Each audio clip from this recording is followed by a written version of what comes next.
Ya, ingat Alkitab bilang siapa yang mencintai uang, dia tidak akan pernah puas dengan uang.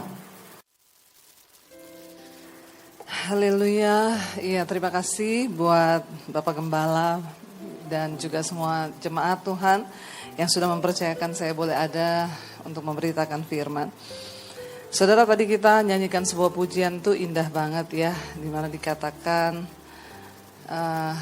Tuhan semakin bertambah dan kita semakin berkurang.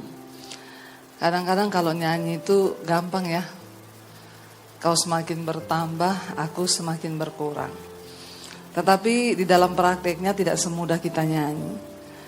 Ya, dan saya percaya mengikut Tuhan itu ada harga, ada perjuangan. Ya, Tuhan semakin besar dalam kita semakin kecil, bahkan ya kita tidak terlihat.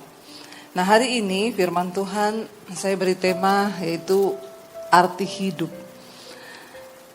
Apa yang sedang kita cari, apa yang sedang kita kejar, ya, itu akan menentukan bagaimana kita hidup hari ini. Seringkali banyak orang lupa ya mengejar sesuatu yang kelihatannya dapat memuaskan jiwa. Ternyata kita sedang terjebak.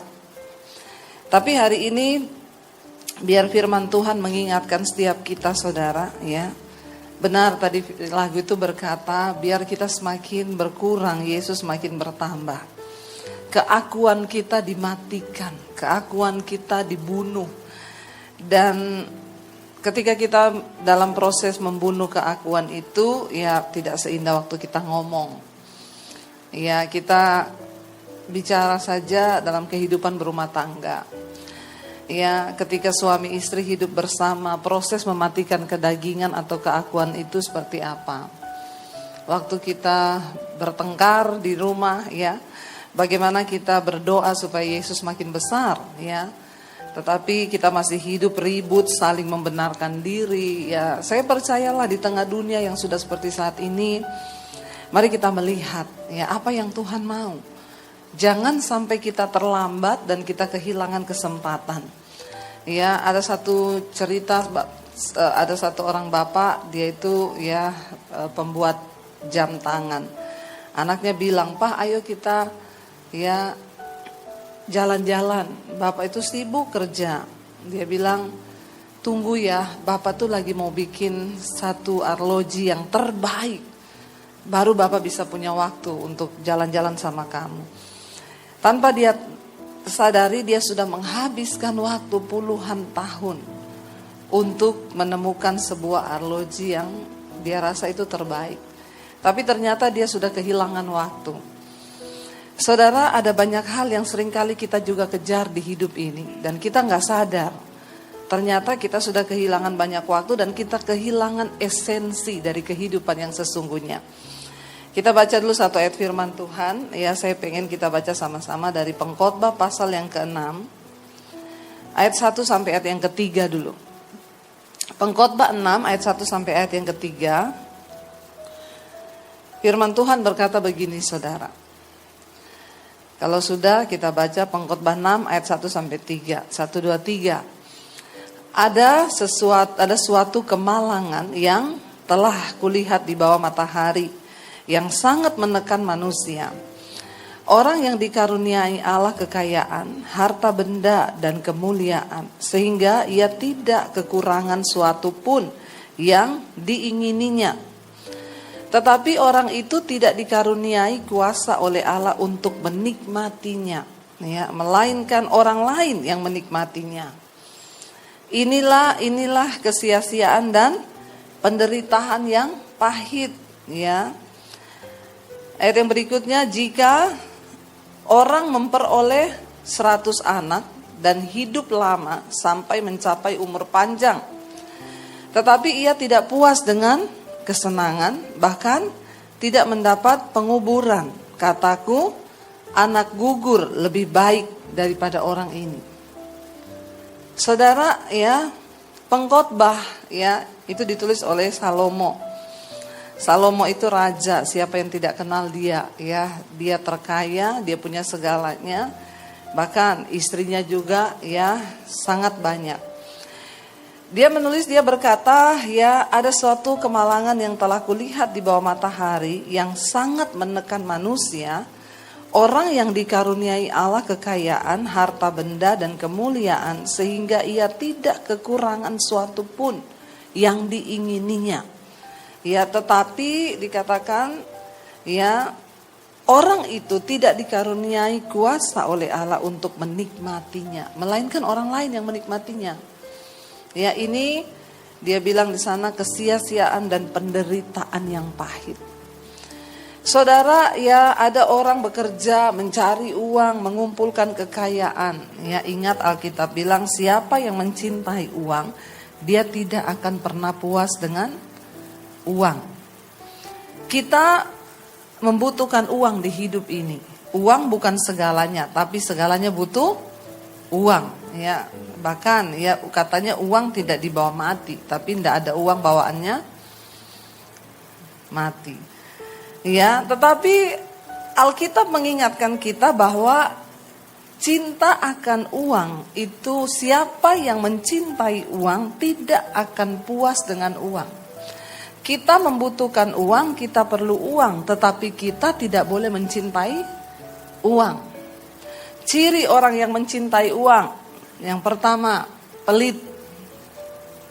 Lihat kanan kirimu, pastikan tidak ada yang pelit.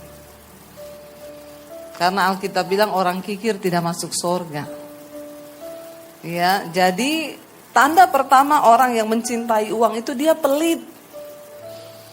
Bahkan untuk dirinya sendiri aja pelit. Sehingga jadi orang yang aji mumpung. Kalau ada yang makan rame-rame ikutan dia supaya enggak bayar. Maunya gratis terus. Untuk dirinya sendiri aja pelit, apalagi untuk orang lain. Mari kita belajar bersama saudara, firman Tuhan bilang jangan sampai ya kita ini berburu uang. Ada orang menjadi kaya, ya banyak karena memang dia bekerja. Ya, tetapi jangan sampai kekayaan itu akan menjadi murka bagi kita kalau kita salah mempergunakan, ya, kita salah menikmati kekayaan itu. Bahkan di sini dikatakan, aku melihat sebuah kemalangan di bawah matahari yang sangat-sangat menyedihkan, menekan manusia. Orang ini sudah dikaruniai Allah kekayaan, harta benda, dan kemuliaan, sehingga ia tidak kekurangan satu apapun. Makanya saudara, kalau ada orang yang sudah kaya, tidak kekurangan, tapi nggak bahagia, kan itu kebangetan ya. Tapi banyak nggak saudara lihat yang begitu? Banyak banget kan?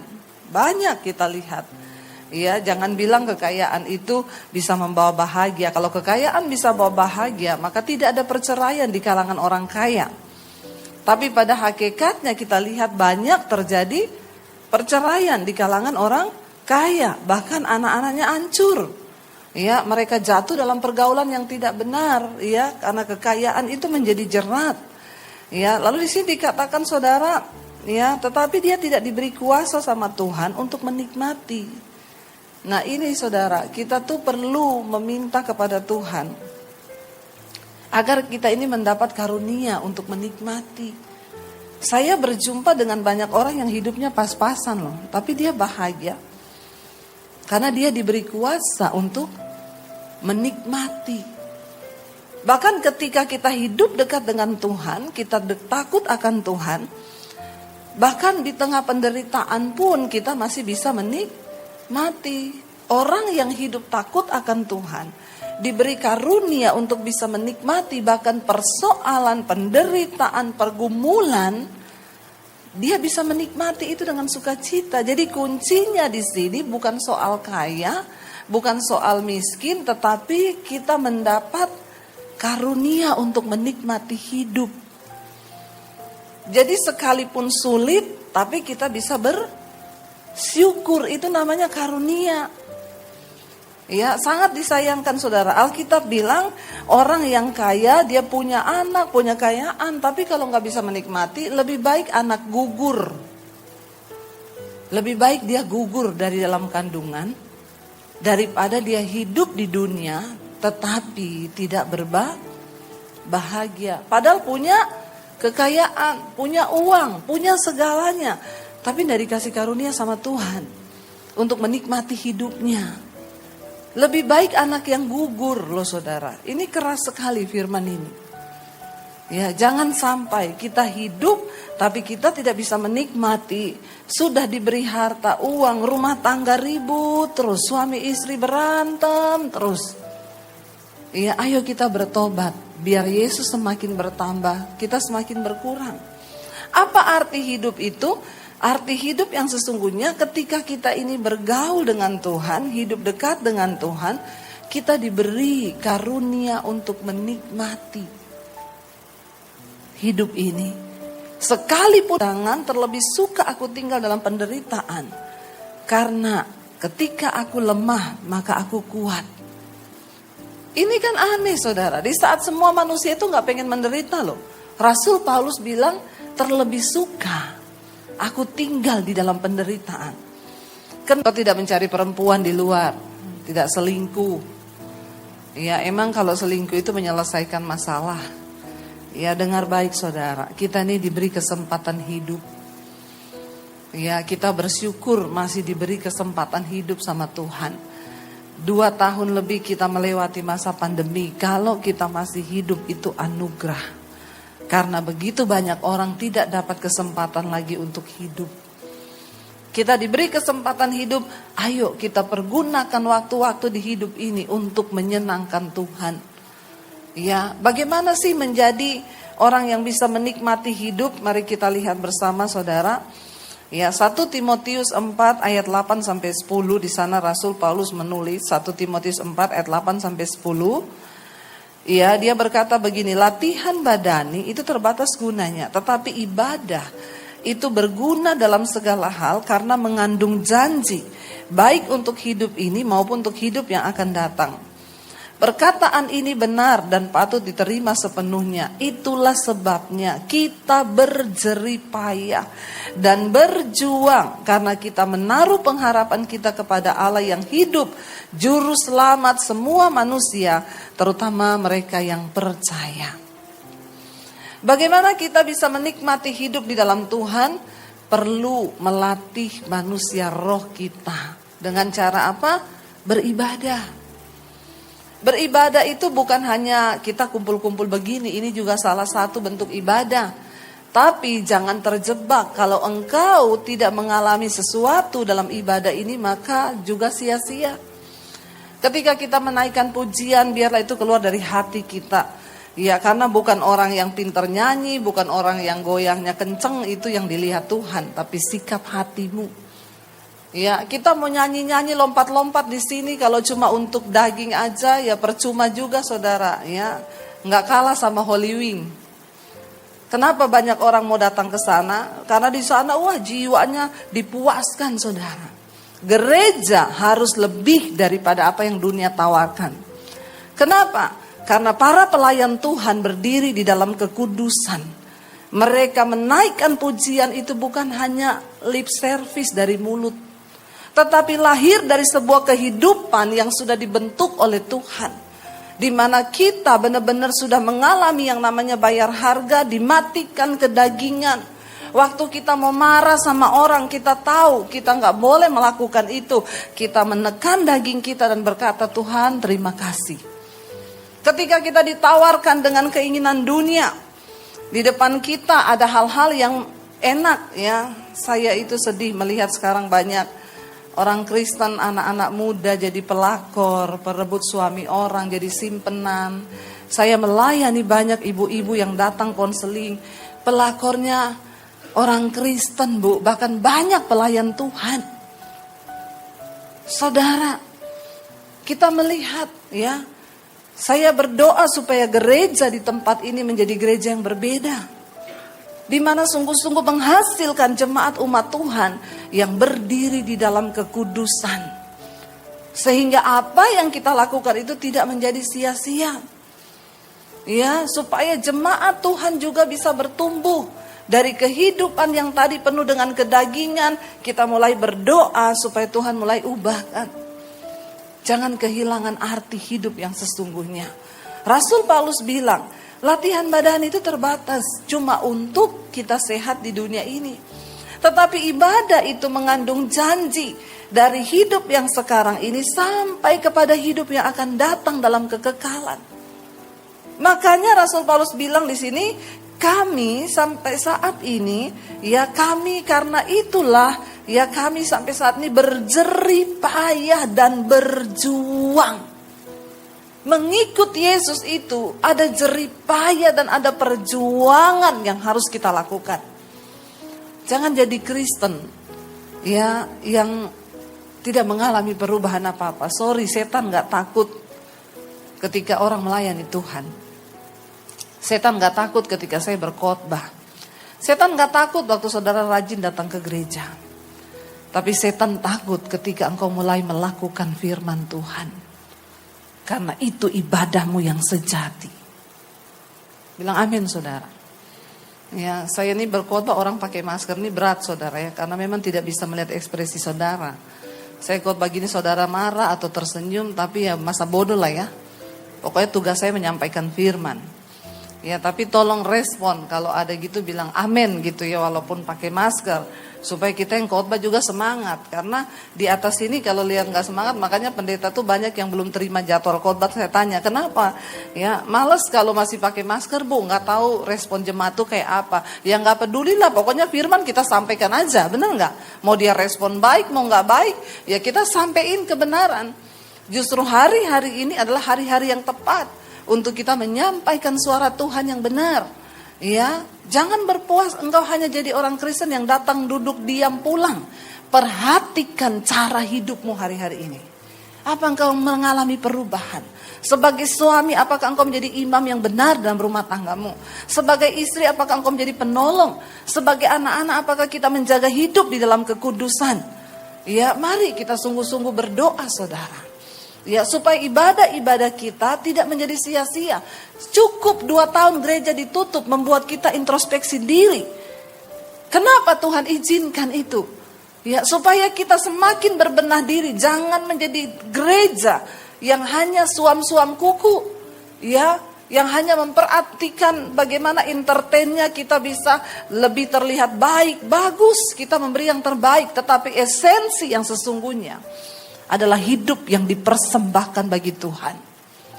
Apakah jemaat yang mendengar ya benar-benar dibangun hidupnya, atau kita cuma Tuhan tuh kan gak bisa ditipu, benar gak saudara?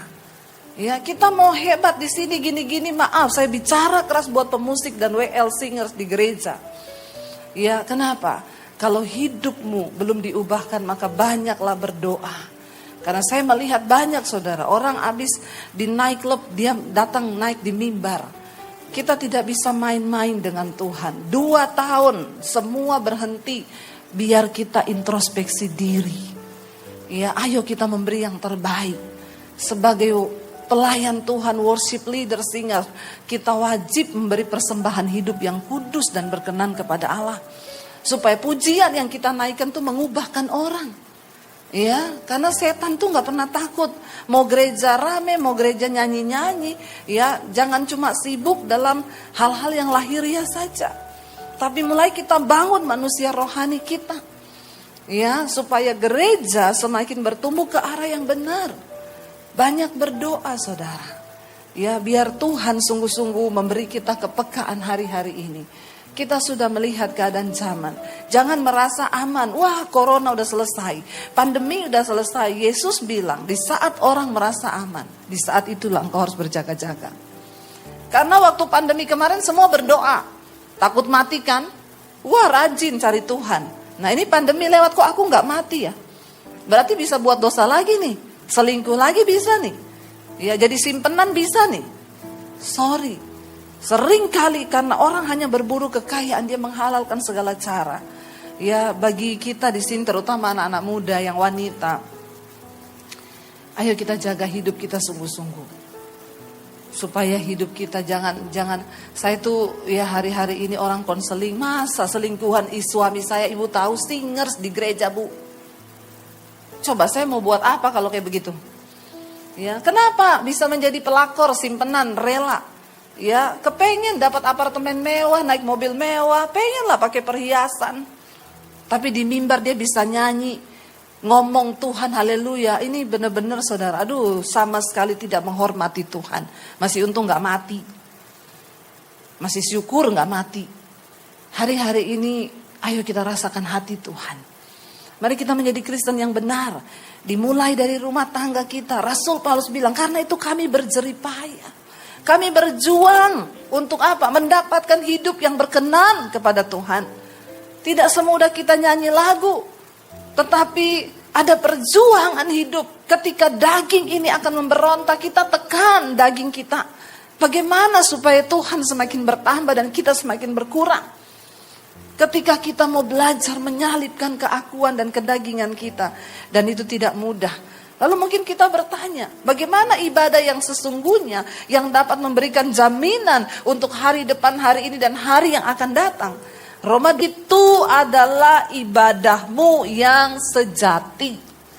Apa ibadah yang sejati itu? Sorry, bukan waktu kita lompat-lompat di sini. Ya, dengan gaya kita nyanyi. Tuhan tidak melihat itu. Waktu kita mempersembahkan hidup yang kudus, tubuh ini loh, yang kudus, yang hidup, yang berkenan kepada Allah, itu ibadah yang sejati. Di rumah engkau mempersembahkan tubuhmu, rasanya mau ngamuk sama suami, tapi Tuhan bilang persembahkan tubuhmu. Nggak jadi kita ngamuk. Suami rasanya mau marah, mau meledak sama istri, tapi engkau ingat, aku harus beribadah nih. Ibadah yang seperti apa? Mempersembahkan tubuh, aku nggak boleh marah. Engkau tekan keakuanmu, itu ibadah. Ya, kita di gedung ini kita lagi perayaan, ya, tetapi kehidupan kekristenan yang sesungguhnya waktu engkau keluar dari pintu gereja itu. Bagaimana hidupmu di luar sana? Ingat saudara, kitab Ibrani berkata di sekeliling kita tuh banyak saksi. Karena itu engkau harus berjuang. Siapa saksi hidup kita? Yang pertama Tuhan. Mata Tuhan menjelajah ke seluruh bumi melihat hidup orang baik dan orang jahat. Semua dilihat. Yang kedua, siapa saksi kita? Ada malaikat. Yang ketiga siapa? Ada manusia di sekeliling kita. Yang keempat siapa? Setan. Setan bisa lihat kita enggak? Bisa. Saya kemarin baru melayani ada seseorang, dia itu dulu dia koma waktu kena COVID. Lalu sesak napas, dibawa ke rumah sakit, dia koma. Setelah koma itu, ya dia mengalami mujizat sama Tuhan tuh, dia diangkat keluar dari dalam air, dia bilang, dan akhirnya dia hidup lagi karena Tuhan bilang belum waktunya kamu ada di sini. Waktu dia terangkat rasanya dari dalam air itu dia bisa napas, lalu dia sadar di rumah sakit. Tapi setelah itu ada kejadian aneh, dia bisa lihat-lihat setan. Ya, nah dia telepon saya, Bu, saya terganggu sekali, Bu. Ya, saya aduh sekarang itu saya di mana-mana tuh bisa lihat, kita tuh harus percaya setan tuh ada, makhluk halus itu ada. Tapi kuasa Tuhan tuh lebih besar. Ya, dia bilang, saya ke rumah sakit, itu di rumah sakit ramai sekali, Bu. Jadi mulai dari setan yang anak-anak kecil, sampai bentuknya kuntilanak lagi gendong bayi. Ya, itu mengganggu sekali. Ya, sampai dia bisa lihat kalau ada orang itu jalan lewat, dia bisa lihat ada roh apa yang mengikuti orang itu. Jadi dia bisa lihat kalau ada laki-laki diikuti sama, dia bilang saya melihat ada satu laki-laki diikuti sama setan berbentuk wanita setengah badan, tapi setengahnya lagi itu berbentuk katak, kodok. Saya bilang kalau di Alkitab itu kodok tuh roh kenajisan. Ya, tapi dia minta untuk, Bu, bisa nggak didoakan biar Tuhan menutup mata saya ini, jadi saya tidak bisa melihat. Saya bilang, iya kita berdoa, tapi kalau Tuhan juga mau pakai kamu, ya untuk bisa menjangkau jiwa juga lewat itu, nggak apa-apa. Jadi kamu lihat orang, kamu tahu roh apa yang mengikuti dia. Nah saudara, ya kalau orang yang memang ya dikasih karunia bisa melihat begitu, membedakan roh, ya melihat roh ini, itu ngeri. Dia bilang, Ibu ngeri loh Ibu, bener, itu setan itu benar-benar nyata, mengikuti orang-orang. Ya, jadi saya ketemu dia, saya bilang, kamu lihat di belakang saya apa? Ya saya kan siapa tahu juga ada yang mengikuti saya kan. Dia bilang, kalau saya lihat ibu di belakang ibu tuh terang, ada cahaya terang sekali. Berarti gak ada setan? Ya, enggak Bu, bener. Jadi dia kalau kemana-mana dia lihat orang langsung begini, saudara, itu dia tahu. Ini orang ada yang mengikuti. Nah, saya bilang ya kita berdoa ya, kita minta Tuhan tutup. Tapi kalau juga Tuhan tetap kasih kamu itu, pakailah itu untuk kamu bisa melayani orang. Langsung aja ngomong ke orang itu. Ya, jadi bagus juga nih ya, saya kapan-kapan menjadi ngajak dia biar bisa dilihat. Ya, jadi suami-suami yang suka selingkuh itu pasti diikuti roh kodok itu di belakang tuh. Biar langsung ketahuan kodoknya ya. Ya benar, ini alam roh tuh begitu. Saya bilang sama dia, iya itu ada memang yang begitu. Dia bilang, masa saya ke Curug Bu, lihat di bawah air terjun itu. Tapi itu beda Bu, kalau kayak yang saya lihat di dunia-dunia begini tuh, ya setannya itu model kentuk kuntilanak, model ya tuyul-tuyul. Tapi ketika dia ke Curug, itu makhluk yang berbentuk ada tanduk. Saya bilang itu roh teritorial, itu tingkatannya lebih tinggi lagi. Roh penguasa daerah setempat. Ya beda setannya Bu, ya memang. Ya jadi itu ada saudara, tapi kita kan yang gak bisa lihat, gak lihat. Nah dia bilang, ya waktu itu juga saya ke sana itu ada setan perempuan yang mau ngikutin kita pulang. Jadi saya berdoa dalam nama Tuhan Yesus. Akhirnya dia pergi hilang. Selalu dia dalam nama Tuhan Yesus. Nah saudara, saksi kita yang berikutnya itu setan.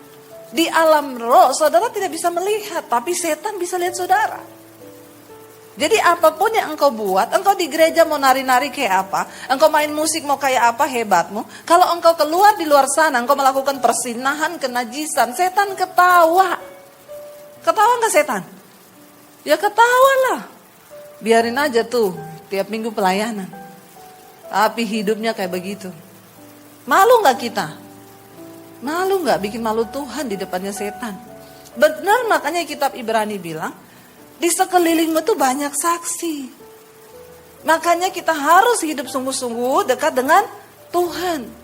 Supaya saksi-saksi ini melihat. Yang pertama mata Tuhan, yang kedua manusia, malaikat, ya, yang keempat setan. Setan tuh bisa lihat hidup kita. Ya, walaupun kita tidak semuanya bisa lihat setan, tapi kadang-kadang setan menjelma menjadi suami kita, menjadi istri. Makanya udah nggak bisa dibedakan mana setan mana suami. Tapi yang di sini enggak, suaminya semua baik, amin. Insya Allah. Ya, kita berdoa saudara, hidup sungguh-sungguh hari-hari ini dengan Tuhan. Kenapa? Tidak mudah perjuangan kita. Ya, semakin kesini firman Tuhan itu semakin ya. Kita harus belajar untuk melakukan sungguh-sungguh. Kita harus belajar untuk jangan sampai kedagingan kita ini kalah. Apalagi kita diburu dengan hal-hal hari-hari ini dunia menawarkan semakin banyak yang indah-indah. Dengan roh cinta uang, hati-hati. Ya, dengan barang-barang bermerek kita seringkali tergoda. Ya, sehingga kita lupa. Ya, saya ini bersyukur saudara, saya dapat kasih karunia lah. Saya ini cuma punya karunia menikmati tadi itu. Ya saking dapat karunia menikmati berlebihan itu semua orang beliin saya. Ya jadi kita berdoa, saya percaya ya saya diberkati Tuhan. Kami sangat diberkati Tuhan hari-hari ini. Ya dan lewat pelayanan yang kami lakukan di YouTube. Ya dan ketika kami diberkati, ya saya tidak mau menjadi orang yang takabur. Jadi kami menyisihkan berkat itu untuk membangun gereja di desa-desa. Dan saya tidak pernah cari dana, saya tidak pernah minta uang. Jadi kalau ada yang masuk di WA saudara, ngomong itu dari pelayanan Ibu Debbie Basir yang membangun. Jadi karena saya memang sering angkati video pembangunan gereja di desa, banyak orang yang sekarang ini memanfaatkan saudara ya. Mereka pakai nama saya untuk cari dana pembangunan. Saya tidak pernah cari dana. Tapi ya saya pun mengalami seringkali tantangan.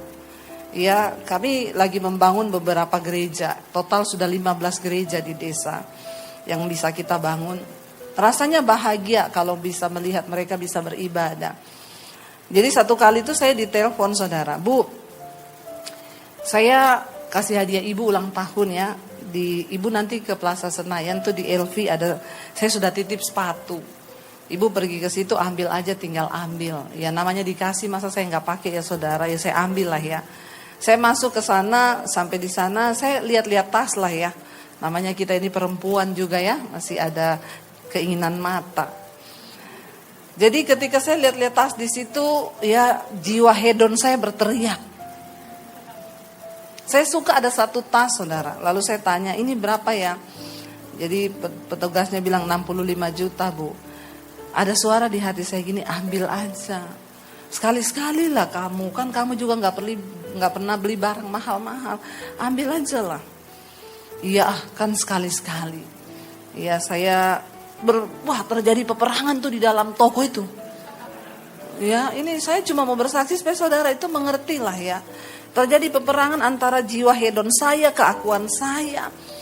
Ya nggak apa-apa lah kan, nggak pernah beli juga selama ini menabur gini-gini. Iyalah saya udah mau ambil kartu, saudara ATM udah mau suruh gesek.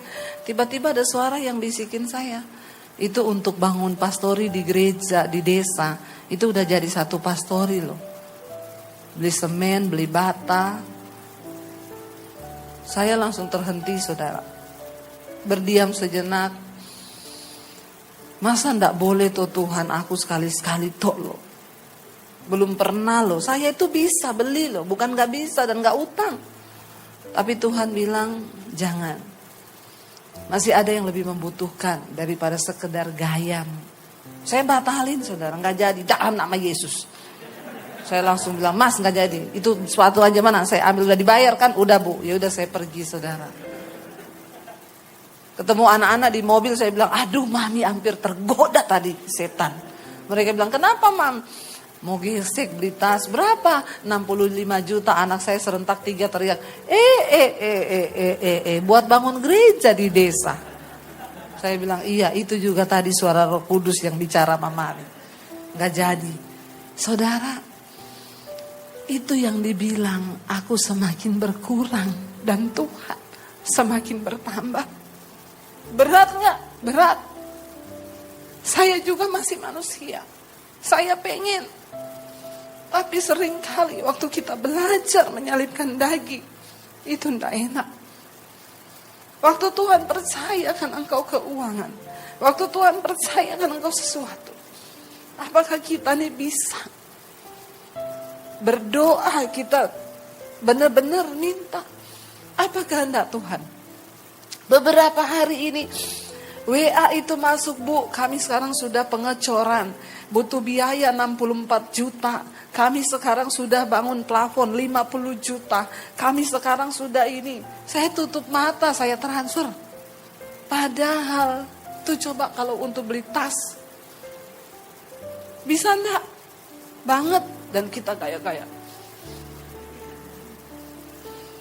Tapi setan lagi ngikuti kita di sini. Hati-hati saudara, seringkali kedagingan kita. Jadi kalau saudara lihat saya pakai apa-apa itu yang mahal, percayalah, itu karunia menikmati. Ya itulah saudara, kalau saya gak memikirkan diri saya, ya Tuhanlah yang mikirin saya.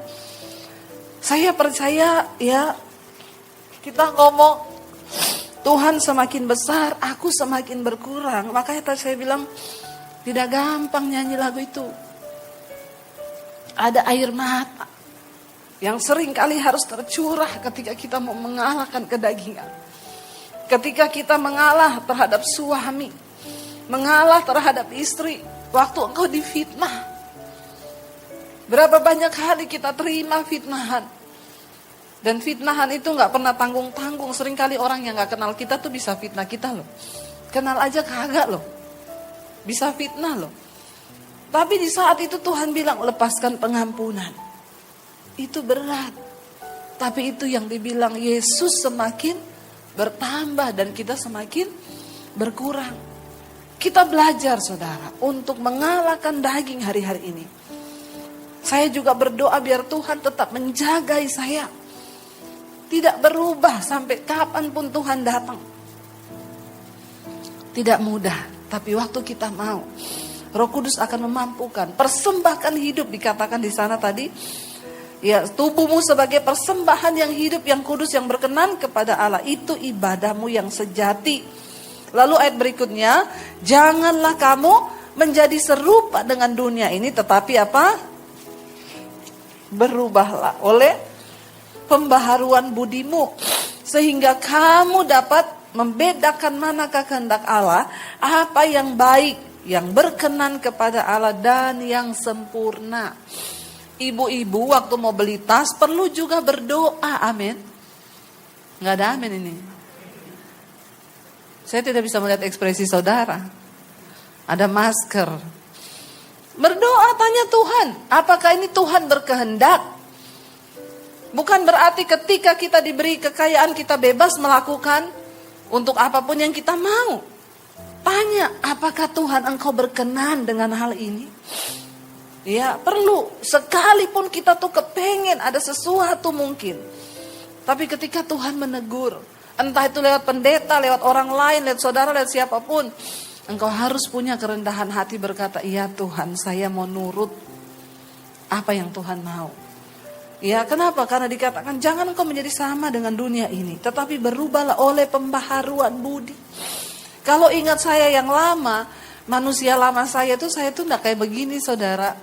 Saudara bayangkan dulu sebelum bertobat, saya pelatih senam aerobik. Saya muslim, saya tidak mengenal Tuhan. Kalau orang pelatih senam aerobik itu tuh hidupnya udah kayak apa, saudara saya dulu. Ya, udah hedonnya apanya semua. Tetapi ketika saya bertumbuh mengenal Yesus, firman membaharui akal budi kita. Berubahlah oleh pembaharuan budimu, sehingga apa? Kamu dapat membedakan mana kehendak Allah, apa yang baik, yang berkenan kepada Allah dan yang sempurna. Dalam segala hal kita ini harus bisa bedakan, ini kehendak Tuhan apa bukan. Waktu saudara mau berantem di rumah, tanya dulu, saya mau berantem, ini kehendak Tuhan apa bukan ya? Hello? Maka jangan cuma pinter di gereja. Ya, banyak orang di gereja pinter nyanyi bahasa roh, di rumah juga bahasa, nggak tahu bahasa roh jahat. Di gereja gaya sok bahasa roh kudus, tapi di rumah bahasa roh jahat, ngapain? Apakah seperti itu hidup kekristenan yang Tuhan mau? Kita harus bisa bedakan mana kehendak Allah, apa yang sempurna, yang berkenan kepada Tuhan. Ya. Dan Rasul Paulus bilang, berdasarkan kasih karunia yang dianugerahkan kepadaku, aku berkata kepada setiap orang di antara kamu, ya, janganlah kamu memikirkan hal-hal yang lebih tinggi daripada apa yang patut kamu pikirkan, tetapi hendaklah kamu berpikir begitu rupa, sehingga kamu menguasai diri menurut ukuran iman yang dikaruniakan Allah kepada kamu masing-masing. Seringkali kita jatuh dalam masalah karena pikirannya itu terlalu tinggi. Ya, terlalu muluk-muluk. Syukuri apa yang di depanmu, tetaplah bekerja, tetaplah berusaha, nggak usah pikir yang terlalu tinggi bikin stres. Ya, arahkanlah pikiranmu pada perkara-perkara yang sederhana, di mana Tuhan ada di sana. Makanya saya selalu bilang, kenapa banyak hidup manusia itu tertekan? Ingat ya, hukum fisika berkata tekanan itu berbanding lurus dengan gaya. Makin banyak gaya, makin banyak. Bilang kanan kirimu, jangan banyak gaya biar gak banyak tekanan. Ya, kebanyakan gaya, kebanyakan tekanan. Mari saudara kita mengerti arti hidup yang sesungguhnya adalah kita mempersembahkan hidup kita yang kudus, yang hidup tubuh ini yang berkenan kepada Allah, itu ibadah yang sejati. Saya pengen kita bangkit berdiri, kita naikkan pujian, ku tahu hidupku adalah penyembahan.